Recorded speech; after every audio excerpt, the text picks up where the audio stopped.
के बारे में बता रहे थे। सभ्यता बताइए तो दुनिया की पहली सभ्यता कौन सी थी? मेसोपोटामिया की सभ्यता। ये मेसोपोटामिया की सभ्यता इराक में फल फूल रही थी। ये बहुत ही उपजाऊ नदियों के बीच में था, जो यूफ्रेटस तथा टिग्रिस नदियों के बीच था। यह सभ्यता पूरी तरह से एक ग्रामीण सभ्यता थी, क्योंकि यहाँ पे शहरी नियोजन देखने को नहीं मिला है, ना ही यहाँ सड़कें सीधी देखने को मिली हैं। यह सभ्यता उपजाऊ भूमि के क्षेत्र पर था। यह इराक में पाया गया था। इसमें 4 मुख्य सभ्यताएं थी। एक सुमेरियन की सभ्यता, बेबीलोन की सभ्यता, असीरिया की सभ्यता और कैट्रिया की सभ्यता। ये चारों सभ्यताओं को मिलाकर बना था हमारा मेसोपोटामिया की सभ्यता, जिसमें सबसे महत्वपूर्ण थी बेबीलोन। बेबीलोन इराक में एक जगह है जहां पर झूलता हुआ बगीचा है, और वहीं पर किसकी मृत्यु हो गई? सिकंदर। हालांकि सिकंदर की मृत्यु जो बेबीलोन के पास हुई थी, वहीं उसके घोड़ा की भी मृत्यु हुई थी, तो उस जगह का नाम बुके फराल रख दिया गया। क्या रख दिया गया? बुके फराल, क्योंकि सिकंदर के घोड़ा का नाम क्या था? बुके फराल। सिकंदर के घोड़ा का नाम क्या था? बुके फराल। किसी को कोई दिक्कत नहीं है? क्या हम मेसोपोटामिया की सभ्यता को सिंधु सभ्यता से तुलना कर सकते हैं? मेसोपोटामिया की सभ्यता को सिंधु सभ्यता से तुलना कर सकते हैं? नहीं कर सकते हैं। चलिए आप बताइए, मेसोपोटामिया की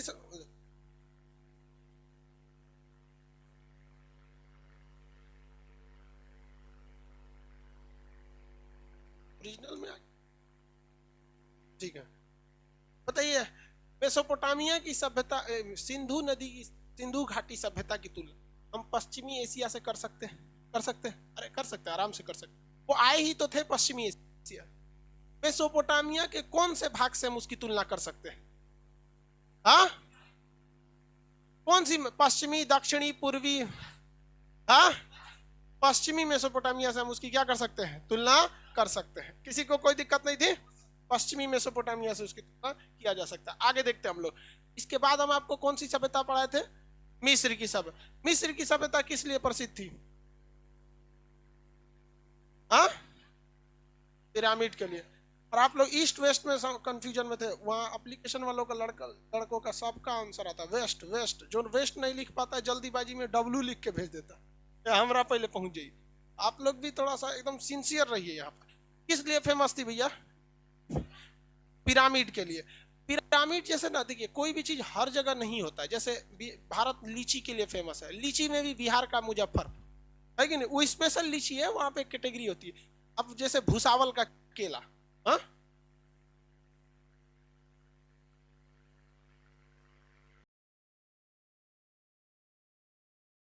तो भैया गीजा का पिरामिड था। पिरामिड किसके शक्ल के होते थे? पहाड़ के शक्ल में होते थे सर। ये बहुत बड़े बड़े पहाड़ के शक्ल में होते थे। अब सोचिए उस वक्त सबसे बड़ा ये फेमस होने का रीजन क्या था इन पिरामिड्स का, कि इस समय जेसीबी नहीं हुआ करती थी। इस ससुरे सब चढ़ाए थे सब कैसे? उस समय होते थे गुलाम लोग। कौन होते थे? गुलाम। अब गुलाम को ना लोग जेसीबी से ज्यादा खटवा देते थे। को किससे ज्यादा खटवा? जेसीबी से। अब अगर ये देखिएगा तो ये है आपका मिस्र का पिरामिड। इसमें आप आदमी को देखेंगे, और देखिए इसमें आप आदमी देख लीजिए, ये सब यहाँ टूरिस्ट घूमने गए सर। लाइव वालों सब लोग को दिख रहा है, एप्लीकेशन वाले सब लोग को, ये सब टूरिस्ट घूमने गया है सर। अब इसमें से आप इस ऊंचाई को देखिए, इसका ये इस गुना है, इतना ऊंचाई पे ये लेके कैसे गए थे सब इतना ऊंचा? और ये ईंटा का नहीं बना हुआ है, बड़े बड़े पत्थर का बना हुआ है, बहुत बड़ा बड़ा पत्थर का बना हुआ है। तो ये कितना डिफिकल्ट होता होगा इन लोग उस वक्त में लेकर जाना वहां पर। तो ये पिरामिड के लिए फेमस थे। किसके लिए भैया? पिरामिड के लिए। ये पिरामिड बेसिकली कहां देखने को मिला? मिस्र के किस शहर में? गीजा में। जैसे जैसे अगर बाई दी वे मान के चलिए, भारत एक बहुत बड़ा शहर है, देश है, इसमें बहुत सारे शहर हैं। हम कहेंगे सबसे ज्यादा फेमस यहाँ कहाँ की साड़ी है? हाँ, बनारस की। वो अलग बात है कि कोई महिला आजकल बनारसी साड़ी पहनती नहीं है, वो वहां नहीं पहन।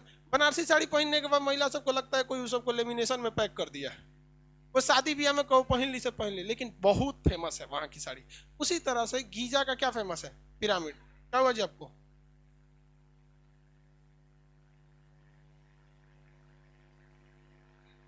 यहाँ देखिए, ये समझ में आ गया आप लोग को? किसी को कोई दिक्कत नहीं?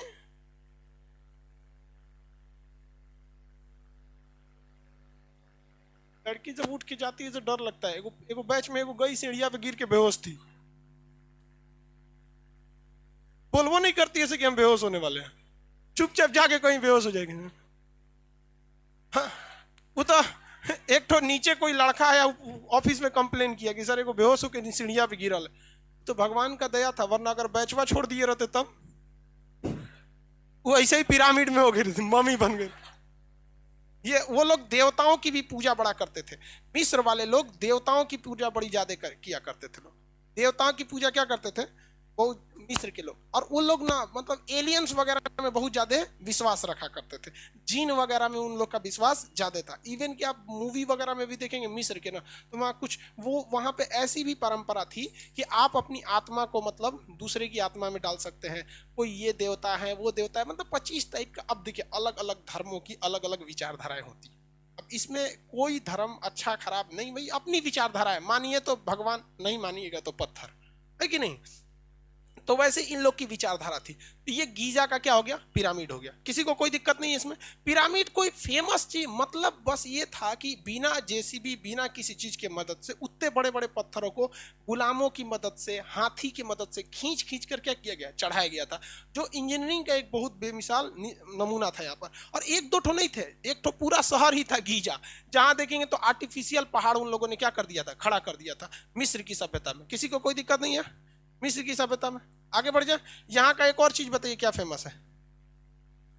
हाँ, मम्मी फेमस है। कौन है मम्मी? इजिप्ट। इजिप्ट में यही सब देखिए, लाश रख दिया जाता था ऐसे। लाश अभी भी है सभी सब, लेप लगा के लाश रख दिया गया।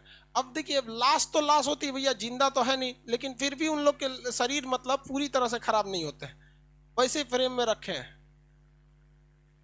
एक केमिकल लगा के लगा दिया जाता था। इसी को क्या कहा गया, मम्मी कहा गया। बताएंगे सबसे फेमस मिस्र का कौन सा राजा था? हाँ, फिरौन। वहां का राजा का नाम फिरौन। उसकी लाश वैसी की वैसी है केमिकल के वजह से। जैसे ये देखिए, ये भैया ये फिरौन है। देखिए दांत तो पचक ढचक गया है, लेकिन फिर भी है। तो हमारे यहाँ एगो चूहा मर जाता है तो 2 दिन तक महकता है, 3 दिन तक महकता है, फिर उसको खदर खदर के खा के खत्म कर देता है। इसको अभी तक कोई नहीं खाया है। इसमें ऐसा लेप लगा दिया जाता है ना इसके कानून में। चचा उठिएगा नहीं आप बस।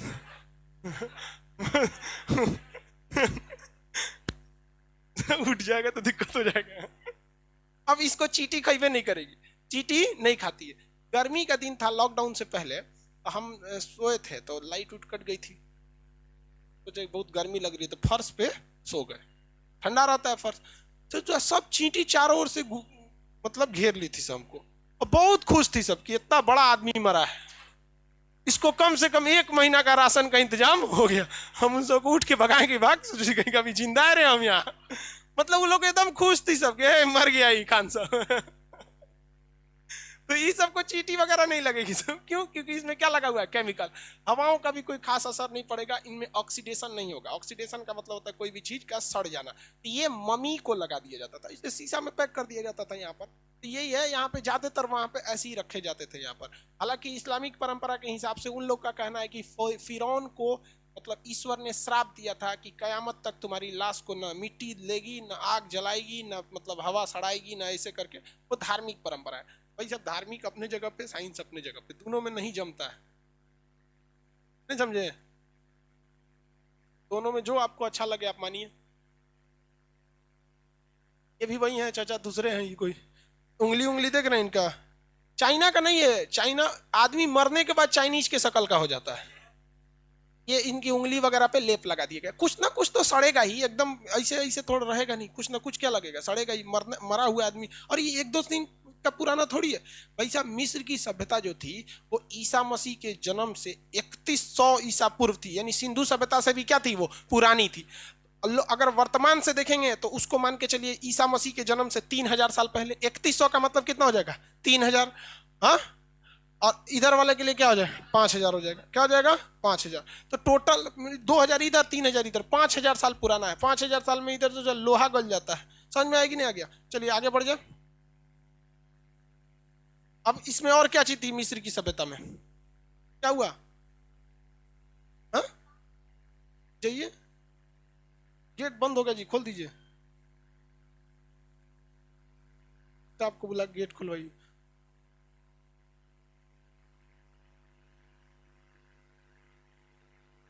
आगे देखें, मिस्र की सभ्यता के बाद कौन सी सभ्यता को पढ़ाए थे?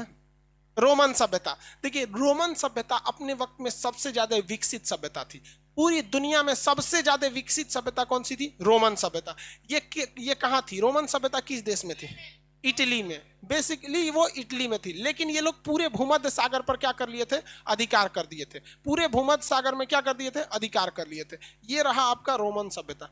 यहां तक पूरा इसका रोमन एम्पायर फैला हुआ था, और ये इटली के रोम में सबसे ज्यादा फैला था। इनकी आर्कियोलॉजी का जो डिजाइन है वो आज भी वैसी की वैसे है। इनकी बिल्डिंगें, इनकी सड़क निर्माण की पद्धति इतना डेवलप है कि अभी तक पूरी दुनिया में कोई भी सभ्यता इतनी डेवलप नहीं हुई है जितनी कि इटली की रोमन सभ्यता विकसित हुई है। रोम शहर बहुत डेवलप है और उसकी आर्कियोलॉजी आज भी वहीं पर डेवलप है।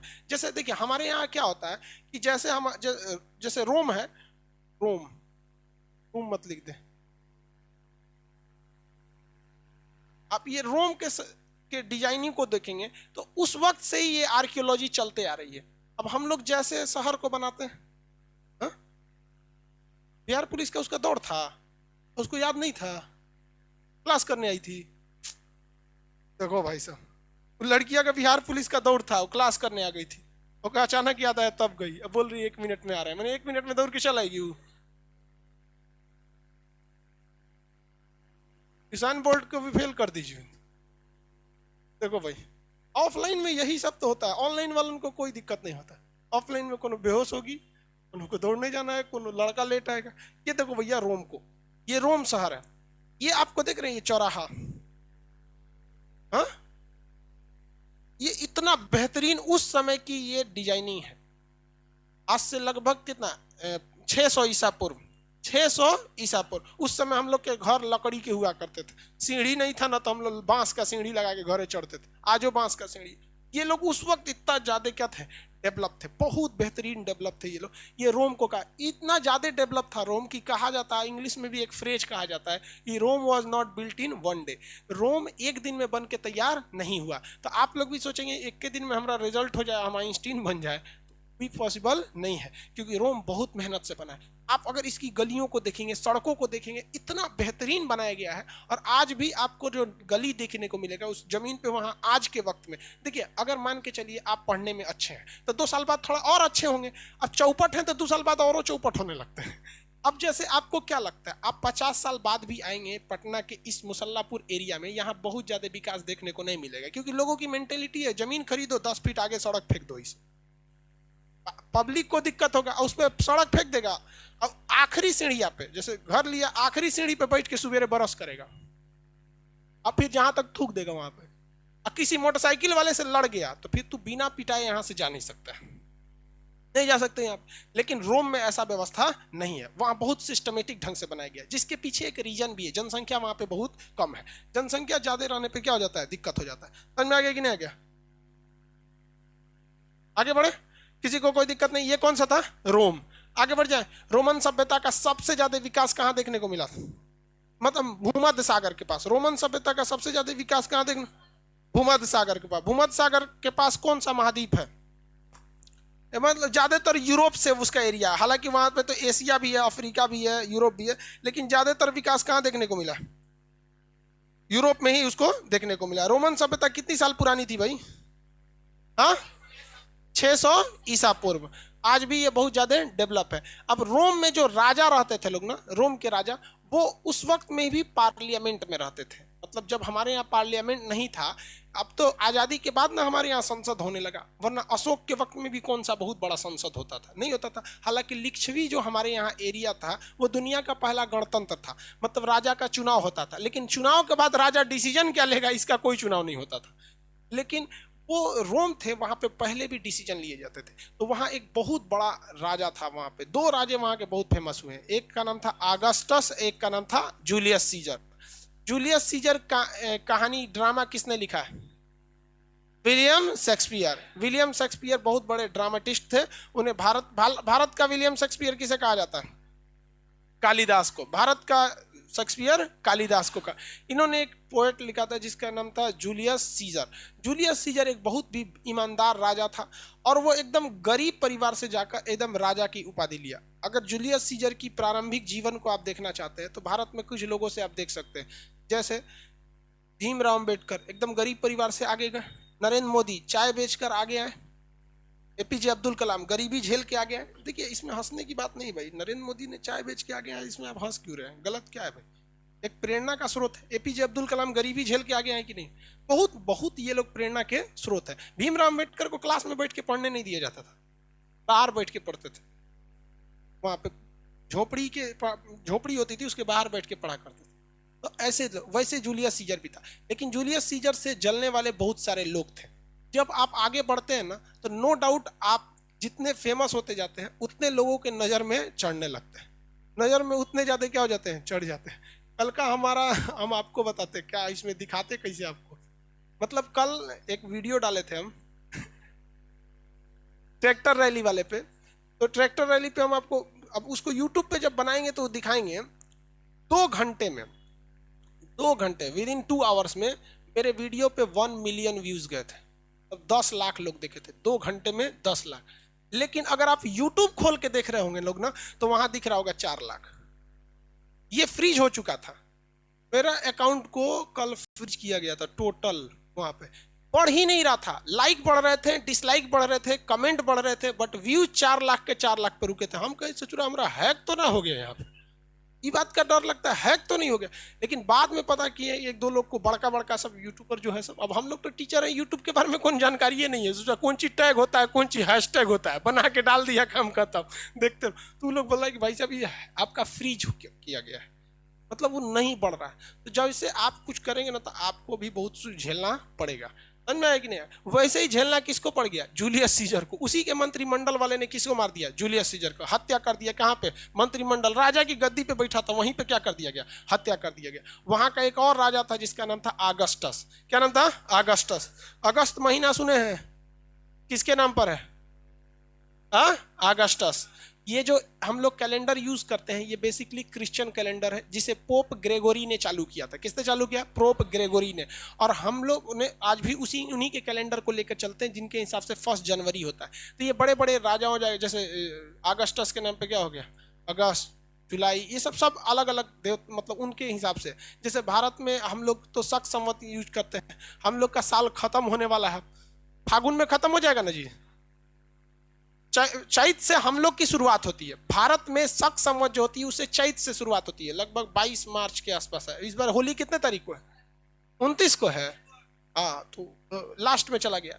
हम लोग का महीना थोड़ा सा कोई भी त्योहार हम लोग का 1 महीना में आगे पीछे घसकते रहता है।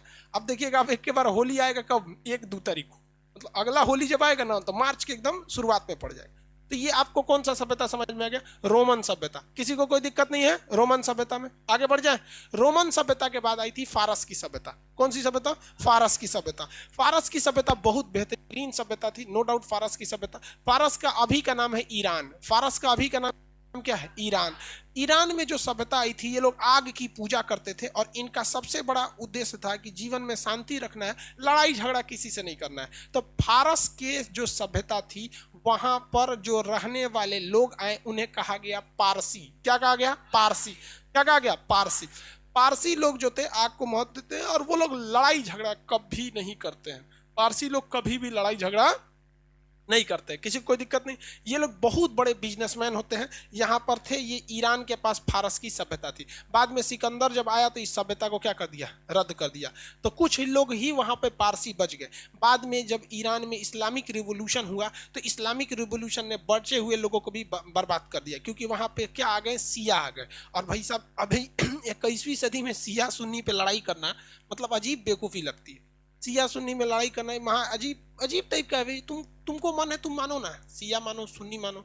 अब सपोज कीजिए अगर यूपीएससी के लड़के मार कर दे तलवार लेके कि तू ज्योग्राफी ऑप्शनल क्यों रखा है, हिस्ट्री रख, तू पॉलिटी क्यों ऑप्शनल रखा है। भैया तुम्हारा मेंस में तुम कुछ ऑप्शनल रखो बस यही लड़ाई है सिया सुन्नी की, मतलब ऑप्शनल को लेकर। अब छोड़ो भाई, उस सब में हम करेंगे कहीं हमरो मार देगा, सब दिक्कत हो जाएगा, इसलिए कम में बोलो ये सब चीज में। चलिए, तो ये कौन सा जगह था भैया? ईरान। यहाँ पे कौन से लोग थे? पारसी। आज भी अब ये पारसी लोग भागे, लोग यहाँ से जान बचा के ये पारसी भागे। तो ये हमारे पारसी कुछ गुजरात में शिफ्ट हो गए, कुछ महाराष्ट्र में शिफ्ट हो गए। पारसी में अभी आप देखें, दादा भाई नौरोजी का नाम सुने हैं? हाँ, होमी जहांगीर भाभा का नाम सुने हैं? हाँ, होमी जहांगीर। पारसियों के नाम मुसलमानों से मैच करते रहते। इंदिरा गांधी के हस्बैंड का नाम सुने? फिरोज गांधी। तो क्या मुस्लिम थे? पारसी थे। तो मुसलमानों के से नाम उनका मैच करता। वो लोग टोपी भी पहनते, बट मुसलमान वाली टोपी नहीं पहनते। मुसलमान की टोपी इसे कटोरा टाइप का होता है, और वो लोग मुनीब जी वाली टोपी पहनते। देखें धमाल मूवी, देखें मैंने डीक्रो आसारानी जो बनता है वो पारसी रहता है। बहुत रईस होते हैं लोग। रतन टाटा जैसे आप देखेंगे, जमशेद, जमशेद बेसिकली कुछ मुस्लिम का नाम होता है। तो जमशेद जी टाटा, ये लोग क्या थे? पारसी। तो पारसी बहुत ही शांति प्रिय लोग होते हैं। आप कभी नहीं सुनेंगे बेचारे पारसियों पे कोई अत्याचार हुआ है। अब कुछ लोग कहते हैं कि हम माइनॉरिटी हैं, हमें दबाया जाता है, हमें मारा जाता है। अरे भैया, तोरा से बड़ माइनॉरिटी पारसी लोग हैं। एक बार उठा दो कोई उन्हें बोलता तक। जैन लोग, जैन लोग क्या वो माइनॉरिटी नहीं है? बहुत कम है। इसमें कितने जैन धर्म वाले हैं?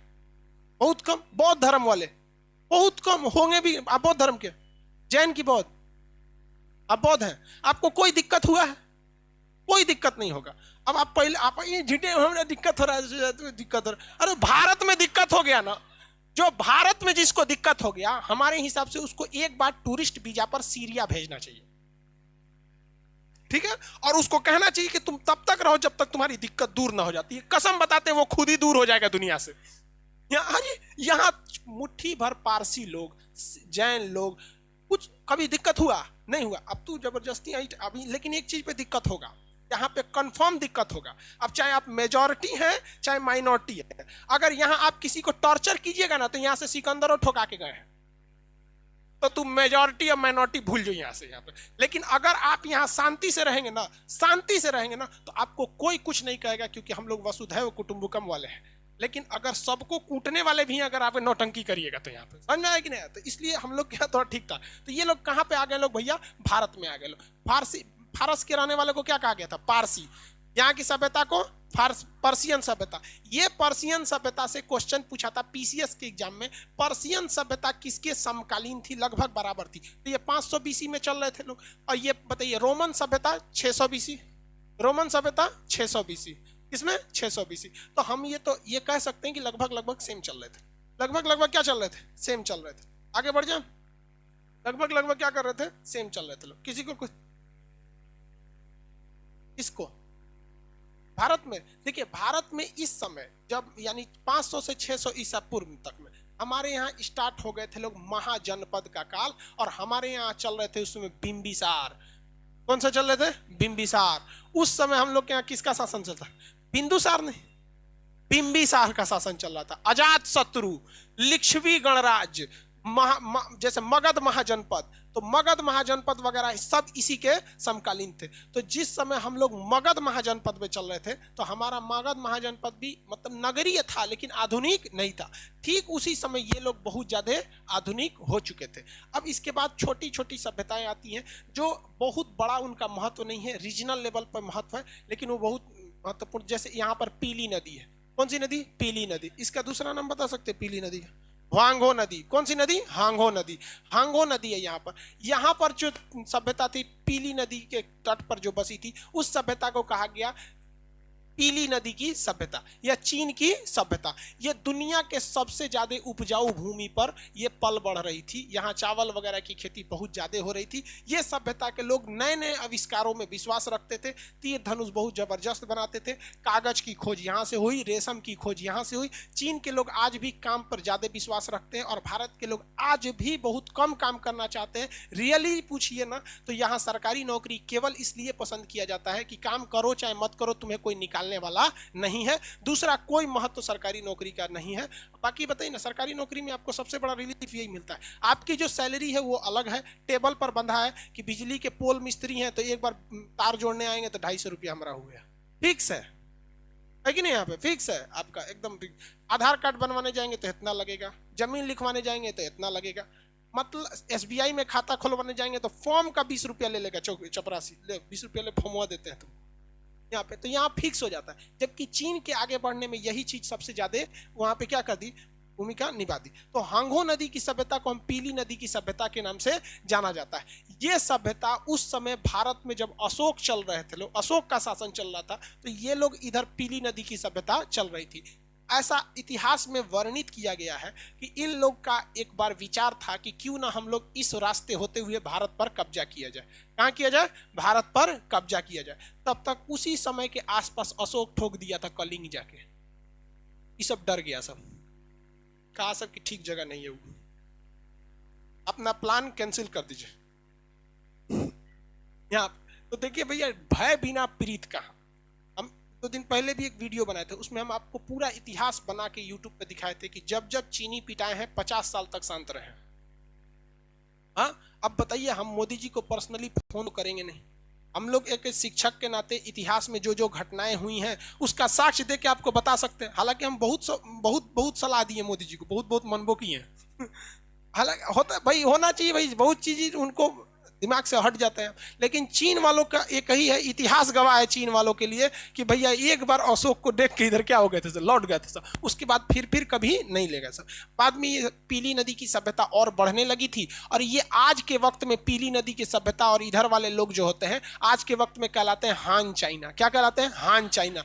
एक्चुअली में हमारे देश में भी अगर आप देखेंगे तो कुछ जगह पे वर्चस्व की लड़ाई चलती है कि हम ऊंचे जात के, तुम नीचे जाति का। हालांकि ये परंपरा अब धीरे धीरे खत्म हो रही है और होना भी चाहिए। तो हान चाइना के लोग ही अपने आप को चाइना वाला समझते हैं, बाकी लोगों को ये नौकर और तुच्छ समझते हैं। जैसे ये इनर मंगोलिया हो गया, तिब्बत हो गया, सिंजियांग हो गया। सिंजियांग में तो मुस्लिम रहते हैं चाइना में, और कह देता है कि भैया तुम लोग मुस्लिम वाला हिसाब मत समझना, भारत वाला नहीं है यहाँ पे कि तुम, वहां मौलाना लोग जहां कुछ करते हैं तो उन लोग से डांस कराने लगता है।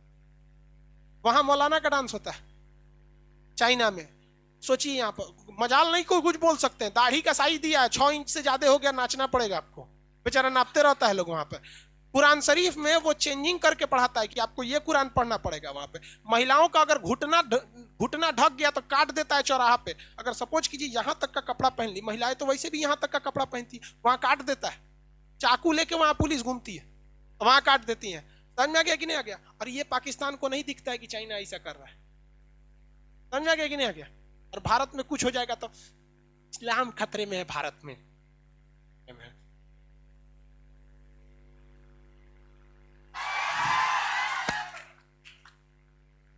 हमरा एगो चीज खराब लगता है, तुम कुछ भी करो यार, कुछ भी करो, पर्टिकुलर हमको कुछ करो या किसी व्यक्ति को कुछ गाली दे दो या कुछ करो, अलग बात होता है। तो चलो तू हमारे देश में मत आया कर, हमारा खून खोल जाता है। चलिए यहाँ तो समझ में आ गया। अब 2 सभ्यता, एक सभ्यता थी जो बहुत बहादुरी के लिए फेमस थी। जैसे हम आपसे कहते हैं कि रोमन सभ्यता किस लिए फेमस थी? नगरीय नियोजन के लिए, बहुत बेहतरीन आधुनिक नगर नियोजन के लिए था। जबकि सिंधु सभ्यता भी नगर नियोजन के लिए था। हम वैसे ही कहते कि मिस्र की सभ्यता किस लिए फेमस थी? तो पिरामिड और ममी के लिए थी। फिरौन यहाँ का सबसे बड़ा राजा था। यहाँ का सबसे बड़ा राजा, अरे रोम वाला का, अगस्टस जूलियस सीजर। वही हम अगर बात करते पारसियों की सभ्यता, तो पारसी बहुत बड़े बिजनेसमैन होते हैं, बहुत ही शांत प्रिय लोग होते हैं। कैसे होते हैं? बहुत ही शांत प्रिय। अगर हम हांगो नदी की सभ्यता कहते तो ये बहुत ही ज्यादा किस पर थे? उपजाऊ भूमि पर थे। इसे, हालांकि इस नदी में बाढ़ भी आ जाता था, इसलिए इसे पीली नदी को चीन का शोक के नाम से भी जाना जाता है। अब भारत में तो यहाँ पे सिंधु सभ्यता थी ही, भारत में सिंधु सभ्यता थी। अब यहाँ पर देखेंगे ग्रीस के पास, यहाँ एक जगह है ग्रीस। कौन सा है? ग्रीस। यहाँ पर एक छोटा सा जगह था जिसका नाम था स्पार्टा। क्या नाम था? स्पार्टा। बहुत ही छोटा जगह था स्पार्टा, लेकिन स्पार्टा के लोग जो थे बहुत ही ज्यादा स्वाभिमानी थे। स्पार्टा के लोग बहुत ज्यादा स्वाभिमानी थे, वो किसी के आगे झुकते नहीं थे। स्पार्टा के पास कुल 300 की फौज थी। 300 की, कितने की फौज? 100 की फौज स्पार्टा के पास। लेकिन यहाँ के फौजी को ट्रेनिंग लेने के, यहाँ के फौजियों का ट्रेनिंग जो पीरियड होता था 5 से 10 साल होता था।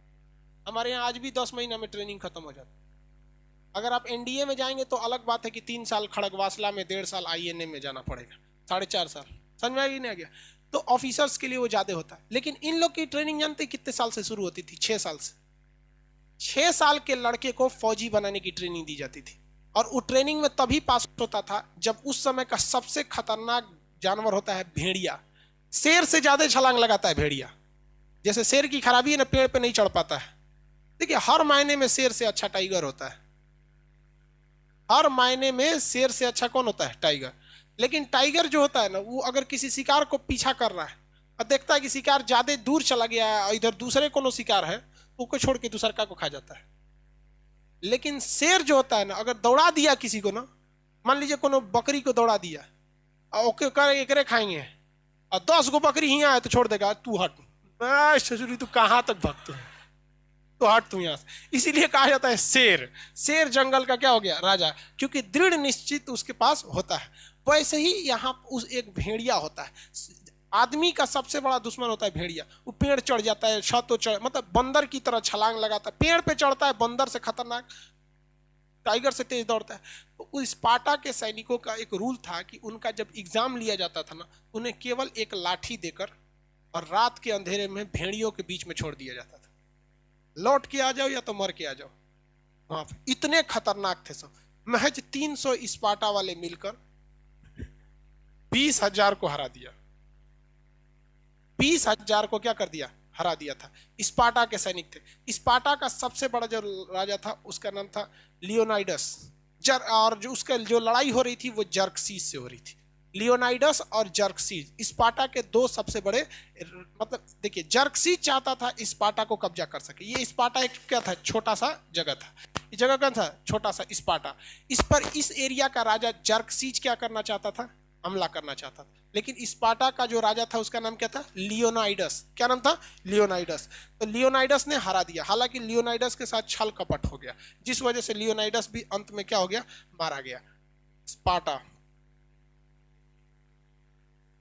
ये छोटा सा जगह है।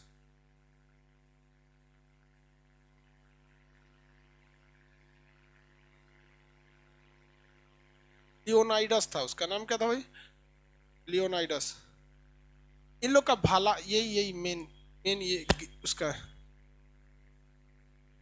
ये लियोनाइडस था। इसका सबसे बड़ा जो दुश्मन था उसका नाम था जर्कसीस। ये लोग, लियोनाइडस था ये, और एक जर्कसीस था, तो वो तो भाई विलेन था यहाँ का जर्कसीस।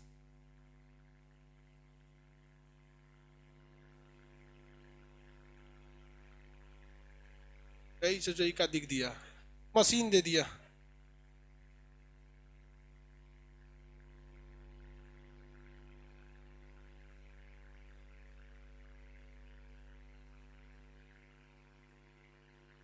कई भाड़ में मांगो कौन सी दे दो। तो ये था भैया लियोनाइडस। इसको दिखा देंगे हम। अभी मेरा ये दूसरा बोर्ड ले लिया ना, इससे पहले वाला जो बोर्ड था उसमें ये सब कुछ रखा हुआ था। पुराना वाला लैपटॉप याद दिलाना जी, उसमें सारा फाइल है, इसमें नहीं था फाइल, इसलिए दिक्कत है। ये जो था भैया ये क्या है? लियोनाइडस। ये लियोनाइडस, इसको बचपन से ही युद्ध की ट्रेनिंग दी गई थी। ये स्पार्टा के लोगों का क्या था? राजा था यहाँ पर। इसी को जर्कसीज कह रहा था कि तुम क्या करो, हमारे साथ में मिल जाओ यहाँ पे, लेकिन ये नहीं मिला। लेकिन इसी के फौज का एक आदमी इसको धोखा दे दिया। इसके फौज में एक मतलब एक बीमारी वाला आदमी शामिल होने आया जिसका शरीर बहुत बड़ा था। तो इसने अपनी फौज से उसको निकाल दिया। लेकिन वो फौज में लड़ना चाहता था।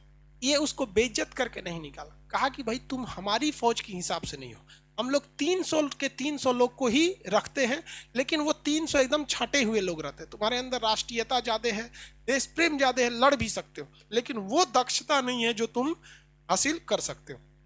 तो इस ससुरा जाके वो आदमी किससे मिल गया? लियोनाइडस नहीं रखा तो किससे जाके मिल गया? जर्कसीस से। अब जर्कसीस से जाके मिल गया। जर्कसीस ने उसको, मतलब देखिए हर इंसान में 3-4 गो कमजोरी होती है। या तो ससुरा उस शराब के नशा में चल जाएगा, वाइन, या तो वो वेल्थ में चल जाएगा, तो पैसा के लालच में, नहीं तो वो वुमेन में चल जाएगा। बर्बादी का 3 कारण ये होता है, ठीक है? तो उसने किसका लालच दे दिया? वुमेन। समझ में गया? वो जाके मिल गया किससे? जर्कसीस से। और जर्कसीस से उसने जाकर वो खुफिया रास्ता बता दिया जिससे कि इन लोग को हमला किया जा सके, वरना ये लोग को हराना नामुमकिन था अगर वो नहीं मिला रहता तो। फिर भी ये युद्ध के मैदान में शहीद हो गया और इसको बहुत सारे तीर लगे थे। अंतिम शासन में अंतिम सांस में इसने यही बोला था कि इतिहास जब भी पढ़ाया जाएगा तो जर्कसीस तुम्हें एक कायर राजा के तौर पे ही देखा जाएगा, और इतिहास कभी भी अगर हमको देखेगी, और इतिहास में जब पढ़ाया जाएगा कि इतिहास का एक शासक था लियोनाइडस, जो 300 के सामने, लाखों के सामने अपने आप को घुटने नहीं टेका। इतिहास कभी बदला नहीं जा सकता है, हम भी हमेशा के लिए अमर नहीं है।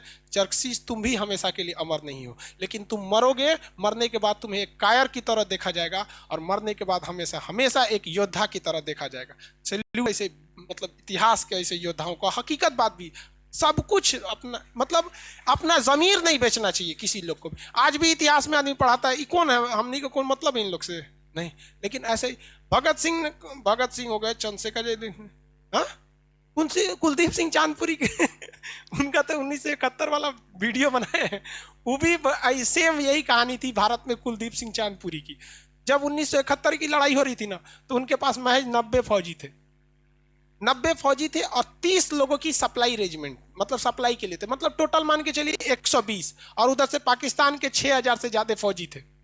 रात भर खदेड़ दिया उन लोगों ने, सुबह एयरफोर्स आके धो दी थी।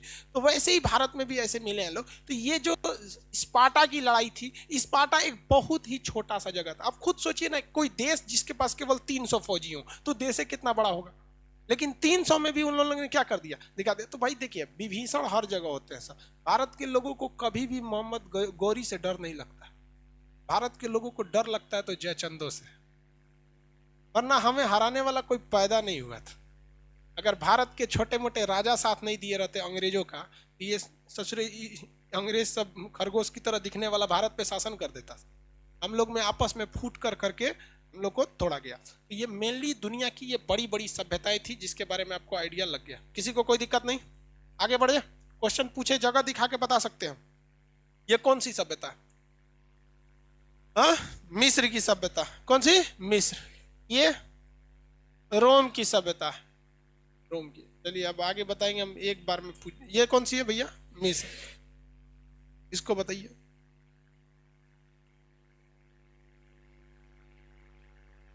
पीली नदी की सभ्यता। कौन सी? पीली नदी की सभ्यता।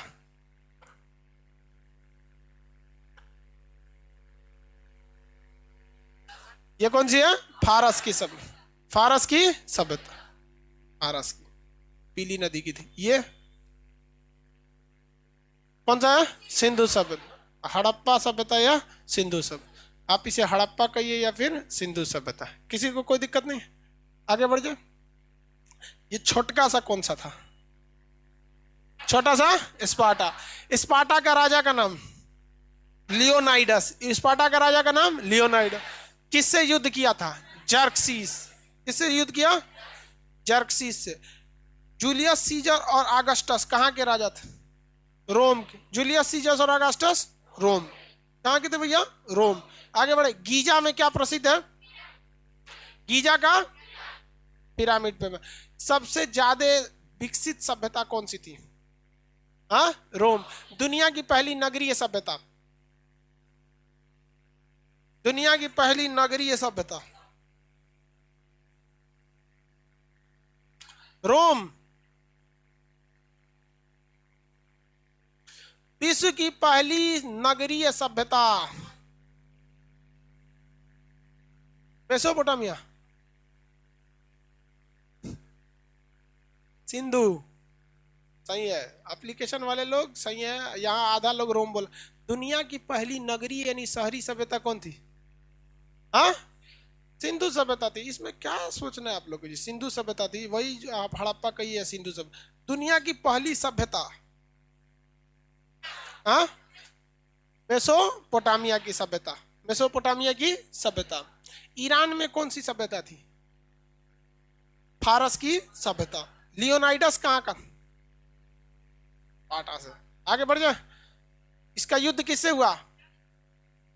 ममी कहाँ के थे?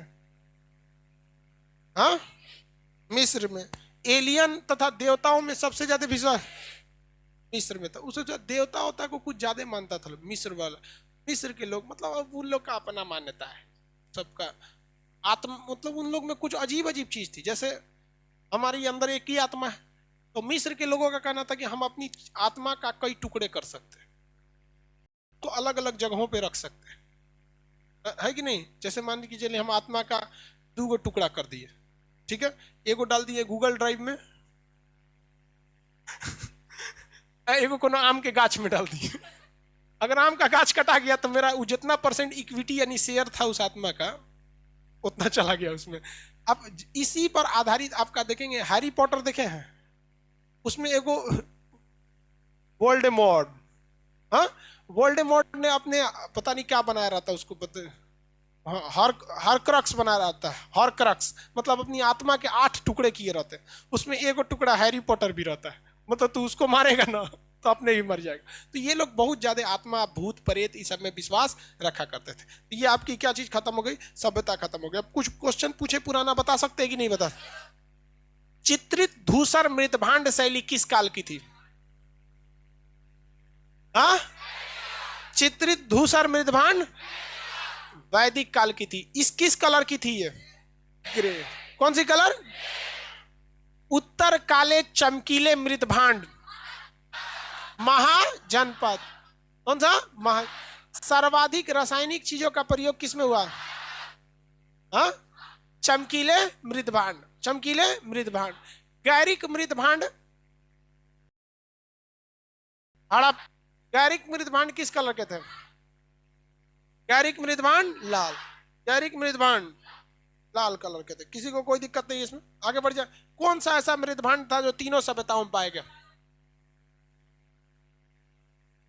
कृष्ण लोहित या काले लाल मृतभांड। काले लाल मृतभांडों की आयु ज्ञात करने के लिए कौन सी विधि हुई? थर्मोल्यूमिनेसेंस। थर्मोल्यूमिनेसेंस। मृतभांड का अध्ययन भारत में किसने चालू किया? पीवी लाल। और दुनिया में? सिलेंडर। किसने? सिलेंडर नहीं, सिलेंडर नहीं। मृतभांड किस काल से मिलना चालू है? नौ पाषाण। और कब तक मिले भैया? वो तो अब तक भी मिलता है। हा? आप लोग के घर में भी मृतभांड होगा। पुराना समय में दादा परदादा के वक्त में कुछ ना कुछ मिट्टी के बर्तन होंगे। डेहरी वगैरह पहले मिट्टी का होता था, उसमें अनाज वगैरह रखा जाता, अब वो भी अल्युमिनियम का आ गया है। तो भी तो एक तरह का मृतभांडे है, बर्तन रखने वाले के लिए। समझ में आ गया कि नहीं आ गया? मृतभांड से कोई दिक्कत नहीं है। अब टेस्ट रह गया ना आपका। टेस्ट में आप लोग जगह वगैरह का, स्थल वगैरह याद रखेंगे, किसी को कोई दिक्कत नहीं यहाँ पे। अब थोड़ा सा समझिए ध्यान, यहाँ पे एप्लीकेशन वालों के लिए अलग सूचना है, लाइव वालों के लिए अलग सूचना है, पटना वालों के लिए अलग सूचना है।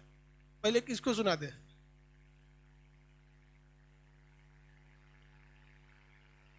एप्लीकेशन वालों के लिए एक सूचना थी कि भाई आपका पहले एप्लीकेशन वालों को सुना देते, नहीं तो तू लोग भागने लगेगा। एप्लीकेशन वाला नहीं, एप्लीकेशन वाले लोग, आप लोग के लिए सूचना ये थी कि सर्वर जो था बहुत भयानक क्रैश था। हम लोग का सर्वर मेंटेनेंस, अंडर मेंटेनेंस था। अभी सर्वर को जो मतलब बहुत ज्यादा एक्सटेंड कर दिया गया, जिस वजह से आपकी ज्योग्राफी क्लास पे सबसे बुरा असर पड़ा था। जिस वक्त सर्वर क्रैश था ना, उस वक्त ज्योग्राफी का क्लास लाइव था। तो उस वक्त जिस समय में ही क्रैश होता है ना, उस समय थोड़ा सा टाइम लग जाता है। तो थोड़ा सा आपका ज्योग्राफी का क्लास डिस्टर्ब हो गया, साथ साथ पॉलिटी वगैरह भी। सर्वर को पूरी कंप्लीटली अब सही हो गया, आप लोग के लिए समस्या नहीं। हाँ, अब एप्लीकेशन, लाइव क्लास और पटना वाले तीनों लोगों के लिए सूचना है कि 10 बजे, ये 9 से 10 ये खत्म हो गया, 10 बजे इंडियन मैप का क्लास, इंडियन मैप, भारतीय मानचित्र का क्लास, ये चलेगा थर्सडे से दिन। थर्सडे को कौन सा दिन कहा जाता है हिंदी में? अरे नहीं, हम लोग के लिए होता है गुरुवार। हाँ, उसको बृहस्पतिवार भी बोला जाता है, लेकिन वो स्पेशली हम लोग के लिए बनाया गया, गुरु जी लोग के लिए। हाँ, तो गुरुवार के दिन, ठीक है। तो मैप वाले जो एप्लीकेशन वाले लड़के आपको वर्ल्ड मैप पढ़ा दिए हैं, लगभग लगभग उसका वर्ल्ड मैप कंप्लीट है। तो थर्सडे तक आपका वर्ल्ड खत्म हो जाएगा, फिर 9-10 बजे से आपका क्या हो जाएगा भैया? इंडियन मैप चालू होगा, ठीक है। एडमिशन नहीं बोलेंगे, होगा ही नहीं, जगह एप्लीकेशन में देख के रखना, अपना क्रैश कर देगा सब एडमिशन के चक्कर में। एप्लीकेशन पे एडमिशन ही नहीं लेना है, मैप का एडमिशन एप्लीकेशन पे नहीं होगा। जो लड़के पढ़ रहे हैं वर्ल्ड मैप, वो चुपचाप आके उन्हीं को उसमें शिफ्ट कर दिया जाएगा, आपको इंडियन मैप पढ़ा दिया जाएगा। यहाँ पर आपका इंडियन मैप में अलग एडमिशन होता है, वर्ल्ड मैप में अलग होता है, ठीक है, आपको समझे। और एप्लीकेशन पे भी ऐसा ही होता है, बट इस बार हम लोग एप्लीकेशन को लेके झेल रहे हैं लोग। रीजन क्या क्या, जिस दिन एप्लीकेशन को एडमिशन के लिए खोलेंगे तुरंत क्रैश कर जाएगा एडमिशन। इस वजह से भाई हम आपको बस उसमें शिफ्ट कर देंगे। और आप इसमें क्या नाम है, एप्लीकेशन वाले भी लड़के एक चीज याद रखिएगा कि जो बैच आपका ऑफलाइन के साथ चल रहा है उसमें कोई प्रॉब्लम नहीं आएगा। जैसे हिस्ट्री ऑफलाइन के साथ चल रहा है, क्योंकि प्रॉब्लम आया तो फिर हमको प्रॉब्लम हो जाएगा। मान के चलिए एप्लीकेशन में कोई दिक्कत हो गया तो हम ऐसा थोड़ी क्लास बंद करेंगे कि भाई ऑफलाइन वाले चले जाओ, ऐसा तो नहीं कर सकते। तो हमारी कोशिश यही है कि दोनों को साथ साथ चला दे ताकि आप लोग को भी समस्या ना आए। अब ऑफलाइन वाले भी सुन लिए, आपका मैप का क्लास कब से है? थर्सडे से है, ठीक है। और उसके बाद थर्सडे के बाद जो मंगलवार आएगा, मंगलवार, तो उस वक्त भी एक नया बैच आएगा। देखिए अभी आपका कौन सा चल रहा है, 9 बजे क्या चल रहा है, हिस्ट्री, हिस्ट्री, ठीक है। तो अब 10 बजे खाली हो जाते हैं आप, तो क्या चल जाएगा, मैप। और 1 घंटा पहले देख लेंगे बायो, कौन सा, बायोलॉजी। तो ये चालू होगा कितने तारीख को, थर्सडे के दिन, थर्सडे। और ये चालू होगा थर्सडे के बाद Friday, Saturday, Sunday, Monday, Tuesday, ठीक है। तो आपका 2 नए बैच हैं, एक इस हिस्ट्री से पहले, एक हिस्ट्री के बाद। किसी को कोई दिक्कत है इसमें नहीं। दूसरा, पटना में जितने ये सूचना ऑफलाइन वालों के लिए नहीं है, मतलब एप्लीकेशन और लाइव वालों के लिए नहीं है। जो लड़कों को पढ़ाई में डिस्टर्ब हो रहा था वो लाइब्रेरी में आके पढ़ेंगे। नीचे लाइब्रेरी है, फिलहाल अभी उसमें मतलब बहुत दिन से बंद था, तो जिनको आदत नहीं है 1-2 बार आदत लगा के देख सकते हैं, क्योंकि जियो भी शुरू में फ्री दिया था।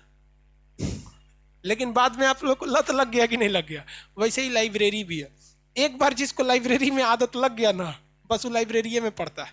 यार ये अच्छी लत है, ये खराब लत थोड़ी है। ये गुटखा पान भाई किताबों का लत लग जाए तो क्या पूछना। हाँ, हमेशा याद रहे। हाँ, ओपन हो गया है, लत लगाना है तो किससे रहे, किताबों से। कहते हैं ना, दिल लगाना है तो किताबों से लगाओ, बेवफा भी निकलेगी तो मुकद्दर बना के छोड़ेगी। बाकी इधर उधर लाल पीला हरा करने से कोई फायदा नहीं। ये लोग टेम्पोररी लोग होते हैं और परमानेंट लेसन सिखा के चले जाते हैं, इसलिए इन लोग के चक्कर में नहीं। आप लोग को लाइब्रेरी आ गया है, जो लोग पहले आ जाते हैं लाइब्रेरी में बैठ के पढ़ लेंगे लोग। फिलहाल अभी उसमें कोई दिक्कत नहीं है। लाइब्रेरी की सुविधा ऑनलाइन वालों को नहीं है। ऑनलाइन लाइब्रेरी कैसे देंगे, राजाइए इसे मोड़ लियो, लाइब्रेरी हो जाए। अगला क्लास कल करेंगे, आज के लिए इतना ही। जय हिंद। कल नहीं, कल कौन दिन है, हाँ कल सैटरडे है भैया। मंडे टू फ्राइडे ही क्लास चलता है।